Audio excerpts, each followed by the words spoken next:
जी। Hello. हाँ, आवाज आ रही है आपकी, प्लीज आवाज आ रही बोलिए। है। हाँ हाँ, हाँ, बिल्कुल आ रही है। धन्यवाद कविता जी, आप लोगों ने ये जूम पर मीटिंग आयोजित की और मैंने बहुत सारे नेताओं के, कार्यकर्ताओं के बातें सुनी है।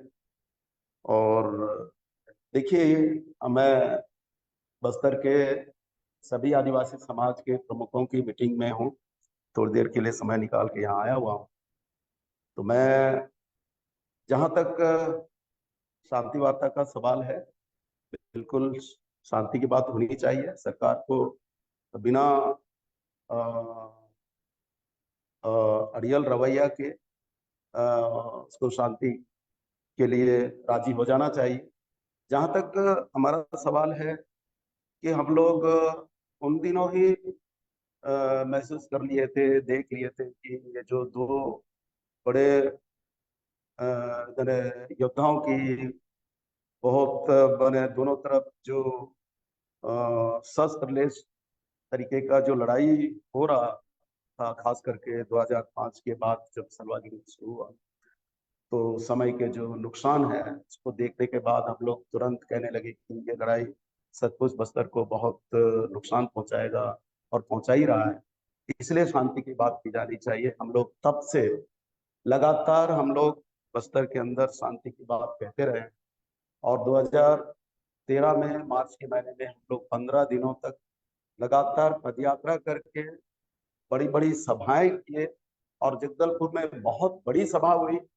हम लोगों का जब पदयात्रा समाप्त हुई, उस पूरे पदयात्रा का के जो उद्देश्य था, मांग थी कि सरकार को और माओवादियों को शांति के लिए बातचीत करनी चाहिए। और तब से लेकर के, उसके पहले से लेकर अब तक हम लोग हर मंच पर बस्तर के अंदर शांति की बात ही कहते रहे। सरकार भी शांति के बात करने के लिए राजी हो जाए। माओवादियों से भी हम लोग अपील करते रहे कि वे लोग शांति के लिए बात करें। लेकिन अ, अब तक बस्तर के अंदर बहुत खून बह चुका है, बहुत ज्यादा लोगों का नुकसान हो चुका, धन जन की हानि हो गई। अब मैं समझता हूँ कि इधर उधर की तमाम बातों के कहने के से कोई मतलब नहीं है। नुकसान हम लोग अपने आंखों से देख रहे हैं। ऐसा कोई बस्तर का ऐसा कोई परिवार नहीं है कि जिनमें सरकार के तरफ से जो फोर्स है उनके लोगों ने मारा, और माओवादियों की तरफ से भी बहुत सारों की हत्याएं हुई। ऐसा कोई परिवार अछूता नहीं है कि जिनके परिवार से कोई जिंदगी इन घटनाओं ने छीन नहीं किया हो। तो इसलिए मैं कहता हूं कि अब और ज्यादा विलंब नहीं होना चाहिए। और अब अगर कहीं पे भी लड़ाई हो रही है, अब बातें हो रही है दूरदराज या करेगट्टा पहाड़ की, वो सब जो भी चीजें हो रही है, मैं समझता हूँ कि आखिर मरेंगे तो इंसान ही ना, चाहे वो बस्तर का हो या पहाड़ का हो, आदिवासी हो, कोई भी हो। इंसान तो इसी देश का है, देशी तो नहीं है। और ये बात देश की सरकार को समझ लेना चाहिए कि हाँ, आपके खुद के नागरिक हैं। और अब अगर उनके तरफ से ये बातें आ रही हैं कि वो शांति के लिए बातचीत करने को तैयार है, तो सरकार को इसमें देर किए बिना बातचीत शुरू कर देना चाहिए। मैं और कोई तमाम घटनाओं पर नहीं जाना चाहता, कोई मतलब नहीं है। हमने खुद अपने आंखों से बहुत सारी चीजों को देखा है, भोगा है। और इसलिए ये लड़ाई बिल्कुल आगे नहीं जाना चाहिए। मैं तो सोचता हूँ कि आपका अभी खत्म हो जाना चाहिए, अभी बंद हो जाना चाहिए। और शांति की बातचीत तो बिल्कुल होना चाहिए, इसलिए भी कि अगर सरकार उछल करके मारना चाहेगी तो इस तरीके से बस्तर के अंदर माओवाद को एकदम से खत्म नहीं किया जा सकता है। और शांति के लिए बातचीत होगी तो एक बात रहेगा कि माओवादी चूंकि शांति के लिए बात किए, हथियार छोड़ दिए हैं और शांति स्थापित हो गई। अगर दोबारा इस जंगलों में, इन पहाड़ों पर बहुत सारे हथियार रखे होंगे माओवादियों ने भी, और भी चोरी छिपे हथियार आ सकते हैं, इस तरीके के बहुत सारे पैरेलल ग्रुप भी बन सकते हैं जो कि मल्टीनेशनल आ ही रहे हैं। तो ऐसे स्थिति में मैं समझता हूं कि शांति की बात बिल्कुल होना चाहिए और सरकार इस गफलत में क्या पूरा कुचल करके खत्म कर देंगे। मैं समझता हूं कि ये नजरिया भी, ये तरीका भी सही नहीं है और बातचीत तो बिल्कुल होनी चाहिए, बिल्कुल होनी चाहिए। और मैं सरकार से भी अपील करता हूं कि ये बिल्कुल जो शांति प्रस्ताव आ रहे हैं और उसको स्वीकार करें और बातचीत करें। और मैं, चूंकि मैं जल्दी में हूँ, मीटिंग चालू जब से है, इसलिए मैं उस पर भी, ये जो शांति की बात हो रही है वो एक बहुत बड़ा मुद्दा है आज की बैठक का और मुझे वो समाज के लोगों के साथ बातचीत करनी है।